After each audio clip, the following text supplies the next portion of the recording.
Let's take a look at the top headlines this hour. Kremlin spokesman Dmitry Peskov says Moscow is unaware if US President Donald Trump will hold a meeting with Ukrainian and European Union officials. Russia claims it has taken control of the eastern Ukrainian city of Severodonetsk in the Donetsk region. The city, heavily damaged after months of intense fighting, remains a strategic issue for both armies. Former Ukrainian Prime Minister Nikolai Azarov says Zelensky is unlikely to hold any election in Ukraine and is actively working to block their occurrence. Russia President Vladimir Putin has met with his counterparts at the Central Asia Summit in Turkmenistan, where he has praised the country for its neutral stand in the region. Mexico's Senate has approved the hikes to tariff rates imposed on several Asian countries, including India and China. The move is expected to hurt foreign imports, with rates up to 50% levied on different countries. According to a Japanese defense ministry release, Japan's defense minister Shinjiro Koizumi and his US counterpart Pete Hegseth spoke on the phone on Friday about the recent confrontation between Chinese and Japan's self-defense force fighter jets, as Tokyo said it did not seek to escalate the tension. Chinese Foreign Minister Wang Yi, while hosting Brunei's second Minister of Foreign Affairs, has shared that China is ready to work with Brunei to maintain high-level exchanges and collaborate on further acceleration of China-Brunei tensions. Gaza's 1.5 million displaced Palestinians are facing a new disaster as Storm Byron hits, flooding makeshift tents and causing a deadly exposure, including the death of an infant amid 2 years of Israel's relentless war and mass displacement.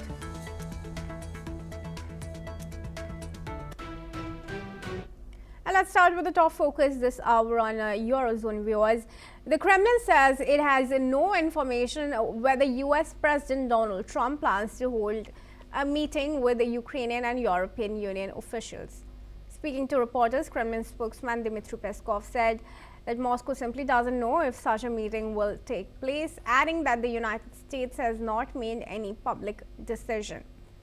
Pressed on what Russia expects from the potential talks, Peskov repeated that Moscow has no details and cannot speculate. When asked to clarify whom the meeting would involve, Peskov pushed back, questioning whether Trump had even decided to travel to Europe, telling reporters to read the news. His comments come as speculation swirls over possible diplomatic engagement involving Washington, Kyiv and the European Union, with Moscow maintaining it is not yet informed of any confirmed plans. And now joining us in this conversation is Ben Eris, who is a Russian journalist, joins us live from Berlin. Thank you, Ben, for joining us and taking time out to speak to us here at NewsX World. Ben, of course, the remarks from Kremlin are only coming after US President Donald Trump has signaled how his patience seems to have been running out with Kyiv, especially as far as the negotiations come. How likely is it that Trump will indeed meet with the European leaders? Of course, it's something that can only be speculated as of now, because Trump has clearly said it depends on how the European Union leaders move ahead with the peace proposal. Trump's clearly frustrated. He's in a rush to get this deal done. Yeah. At the same time, as part of the new national security strategy, he's redefined the whole war as Europe's problem. And he's also said that he's not going to talk to anyone until a deal is virtually done. So this dithering, this uncertainty over this meeting, I think it's designed to be more pressure on Europe in order to push Ukraine towards accepting the deal that's on the table. There was a 27-point plan that was thrashed out at a Moscow meeting. In the last days, Ukraine and the EU have come back with a 20-point counteroffer. However, Zelensky's made several comments in the last day that suggest that he's come a lot closer to doing a deal. And the key comment that he made was that if Ukraine were to give up some territory, then there would have to be either elections or a referendum. The problem is that the Ukrainian constitution bans the president from giving any land away. But if he holds a referendum, then he can get the authority to do that. So now he's openly contemplating doing a deal, giving land away, making concessions. And that's the Putin must-have. He has to have that if the war is going to stop. So for me, this is a big step forward. And now we've got a meeting scheduled in Paris at the weekend. And that's going to be another round. But given that there really seems to be some forward movement in the negotiations, then Trump will get his condition that Europe and Ukraine will come much closer to the 27-point plan from Moscow. And at that point, if we're very close to a deal, then Trump will want to come in and sit at the table and close the deal and then claim yet another peace victory in his campaign to win a Nobel Prize. Ben, do we expect the European leaders to also move ahead and budge a little bit in their demands for Kyiv?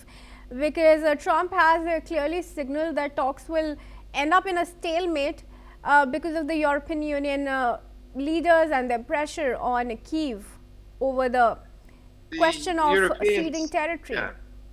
The Europeans are being sidelined. I mean, they've taken an impossibly hard line that when the original 28 points plan was drawn up, there was meetings in Geneva, and the European Union came back with several versions of their plans, which were just completely unacceptable to Moscow, and obviously so. There was not even concessions. They were hardening their line.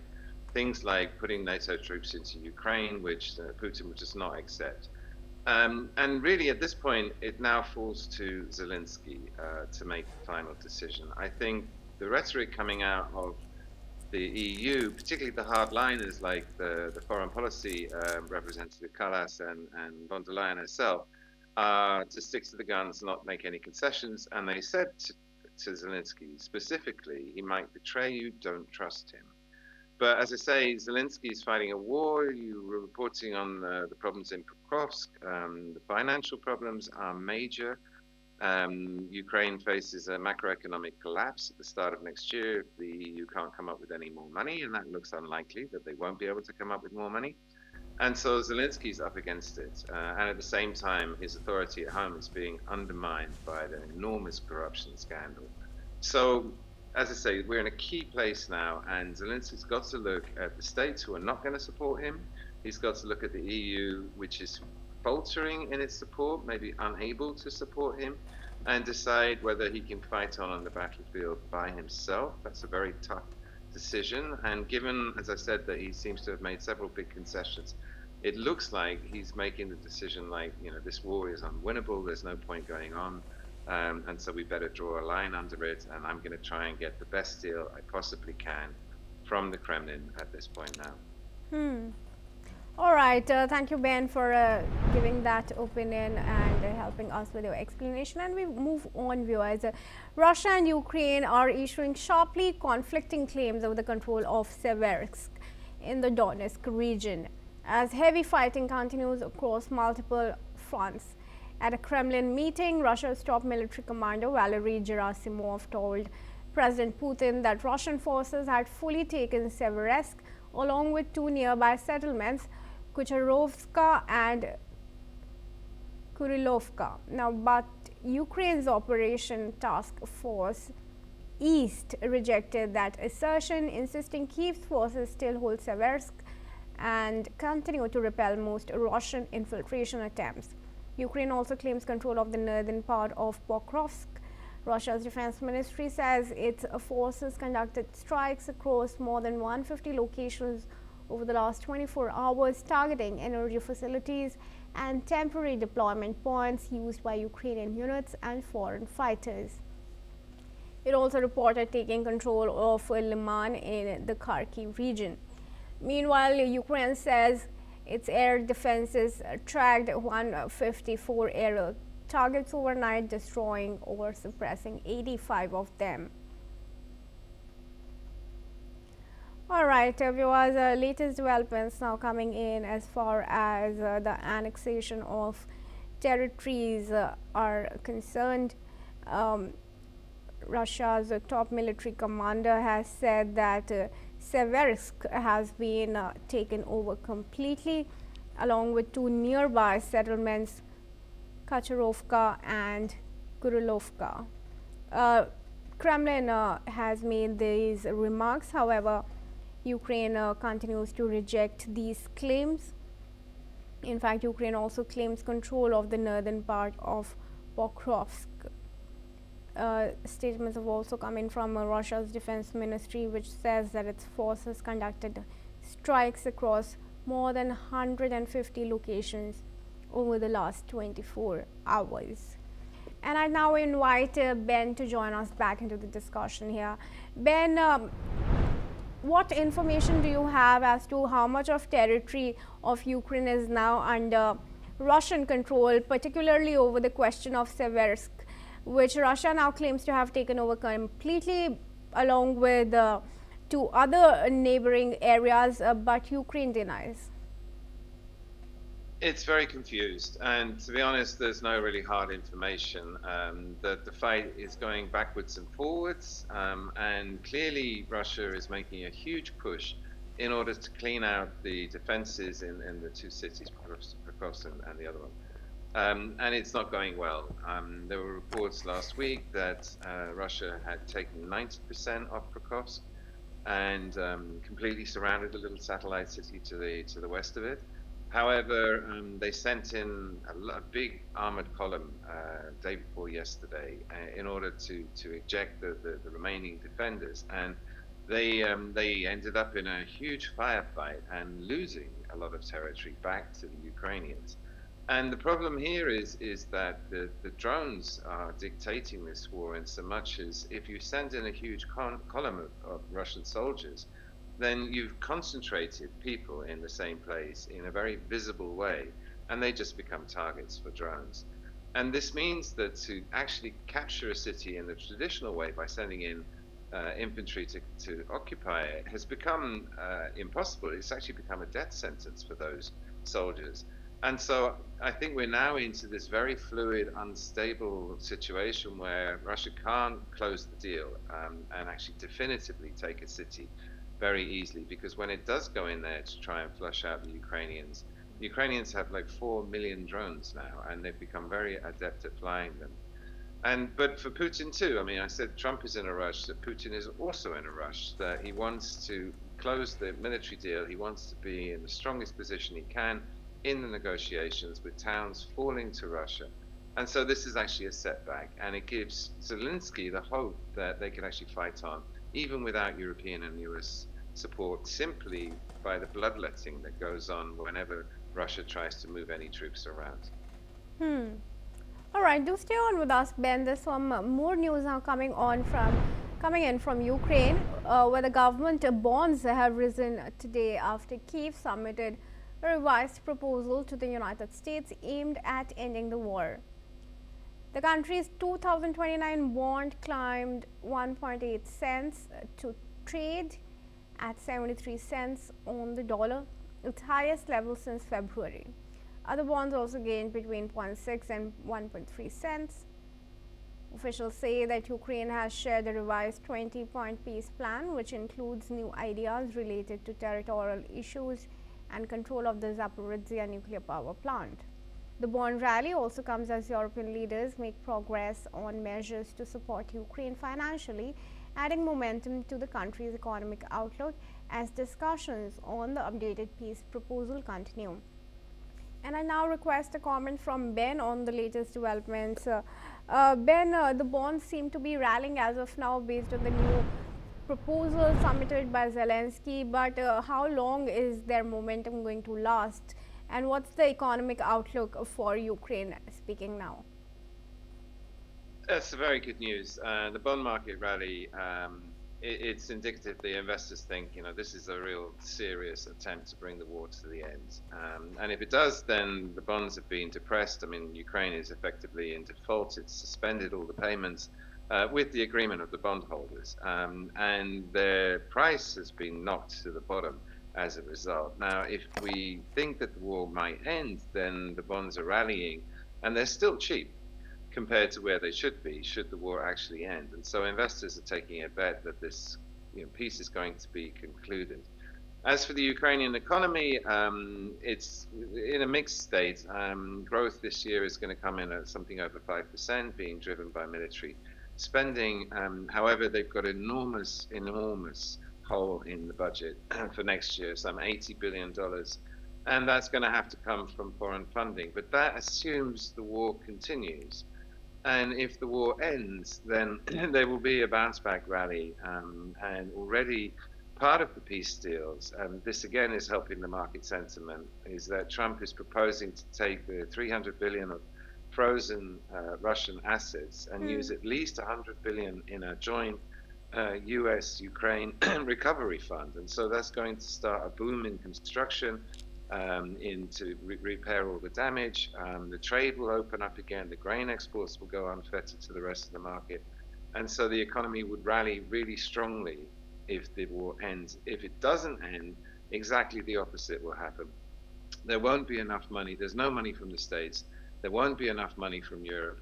And Ukraine, the economists say, is facing a macroeconomic collapse in the first quarter, sometime between February and April. So there's everything to play for. But as you said, the bond market indicates that there's a lot of investors that think, there's going to be a positive outcome. And so they're taking their bets now. All right. Thank you, Ben, for speaking to us and sharing that with us. And with that, viewers, we're now going to move on and tell you that former Ukrainian Prime Minister Nikolai Azarov has claimed that Zelensky is unlikely to hold a national election in Ukraine and is actively working to prevent them. Speaking in an interview, Azarov argued that election would mark the end of Zelensky's political career and said the Ukrainian leader would therefore do everything possible to avoid a national vote unless pressured by US President Donald Trump. According to Azarov, even if elections were held, the current wartime conditions would prevent any meaningful political shift and could result in a successor who, while technically legitimate, would lack the authority or capacity to negotiate effectively on behalf of Ukraine.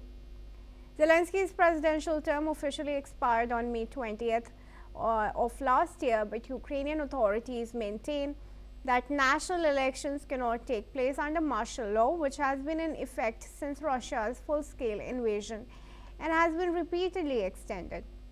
The debate intensified on December 9 when President Trump publicly called for Ukraine to proceed with elections, accusing Kyiv of using the conflict as a pretext for delay. In response, Zelensky has expressed readiness to hold a presidential vote but emphasized that key legislative reforms as well as security measures backed by the United States and the European Union are essential before any election can be conducted.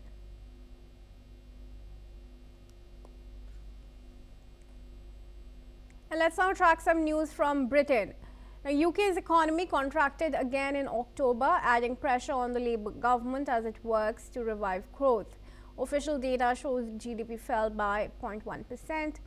Matching the decline seen in September and missing expectations of a slight rebound. While manufacturing picked up after earlier disruptions, overall activity slowed as businesses and consumers cut back on spending ahead of the national budget. Recent tax increases introduced to reduce government debt and strengthen public services have added to concerns about slower economic momentum. Economic projections released alongside the budget also downgraded growth expectation from 2026 through 29, signaling a more prolonged period of weakness. With unemployment rising and demand softening, analysts say the latest figures increase the likelihood that the Bank of England could respond with an interest rate cut next week. And we're now joined in by Mitali Nikore, who's an economist from New Delhi. But before she joins us, viewers, let's give you some more context. The unexpected contraction has in fact added pressure on the Labour government, which is working now to revive growth. The government's first budget in October featured large tax increases on businesses, which may have contributed to an economic slowdown. Now, despite the contraction, the economy managed to grow slightly over the last 3 months, driven by a 0.4% growth in the consumer sector in the construction sector and 0.1% growth in the service economy. The Labour government's plans now include higher borrowing for infrastructure projects and a national wealth fund to drive growth in towns and cities. Now, the Bank of England is to decide on interest rate cuts next week, which could further impact the economy. It's a big shock to the UK economy, which has shrunk by 0.1% in October. This is as per the official figures. Despite the contraction, the economy managed to grow slightly over the last 3 months, however, driven by a 0.4% growth in the construction sector and 0.1% growth in the service economy.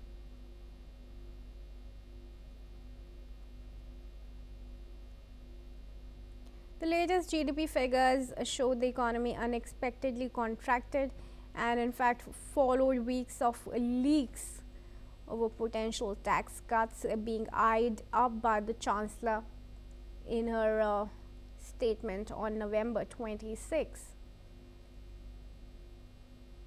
In fact, in September as well, there was a 0.1% fall, and it is the 9th monthly GDP contraction since Labour government has come to power last year in July. The Office for National Statistics has revealed that the construction activity has fallen 0.6% month on month, while services fell 0.3%.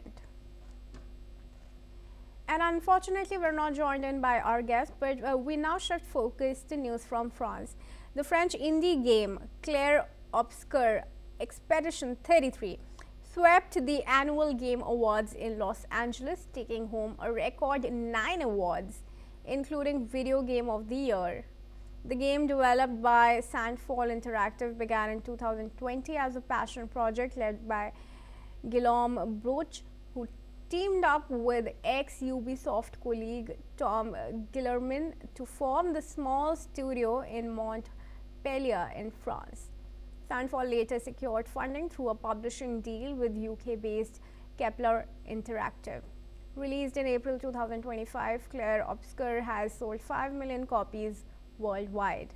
Despite competing with heavyweights such as Hideo Kojima's Death Stranding 2 and Nintendo's Donkey Kong Banana, Clair Obscur dominated categories including narrative, role-playing, and music score. The game's success has drawn international attention, with French President Emmanuel Macron praising the team for showcasing French creativity.